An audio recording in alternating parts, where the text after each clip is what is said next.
Nu, tad nāc izskaidro. Savaldīt sevi ir māksla, saproties? Nu, kad var strādāt ar bērniem, ja tu sevi savaldīt nespēji? Nu, man zargais. Klausies, mēs tagad runājam par to, ka Švinkskungs pareizi teica, ka bērniem skola ir jāsaprot, kas ir nodokļu sistēma un kas ir ekonomika. Tāpēc mēs, pēc tam, kad viņi cep pankūkas mājās un pēc tam tirgojas skolā, vēl mēģināsim kaut kāda veida izkalkulēt un saprast, vai viņš tas pankūkas pa gadu laiku ir notargojis vairāk par 3000.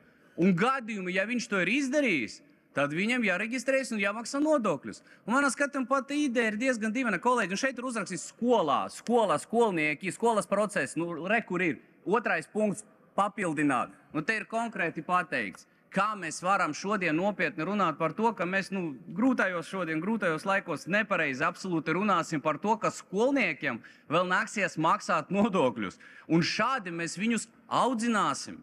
Un šādi mēs viņiem stāstīsim, kā ir pareizi, kā vajag. Tas ir tāda valstiskā attieksme. Kolēģi, nu jūs varat skatos te visu iepakot zem šitas situācijas. Nu, vēlreiz, līkuma konkrēti pateikts. Ja viņi nodarbojas ar uzņēmēju darbību, skolas ietvaros un gūst peļņu, un peļņa ir augstāk par 3000, tad ko vajag darīt? Nu, pasakiet, ka man nav taisnība. Šeit taču ir uzrakstīts. Nu, ja Našos kundze, es visu laiku dzirdu jūsu balsi. Nu, tāds sajūta, ka jūs visu laiku sekojat man līdzi. Nu. Tāpēc, kolēģi, baigais lūgums, nu varbūt mēs iedziļināsimies šajā procesā un kaut kā savādāk to izdarīsim, bet likt skolniekiem maksāt nodokļus, manā skatījumā, tas ir diezgan dīvaini. Bet jūsu attieksme, gan apvienotā saraksta, gan jaunas vienotības attieksme man vienkārši izbrīna.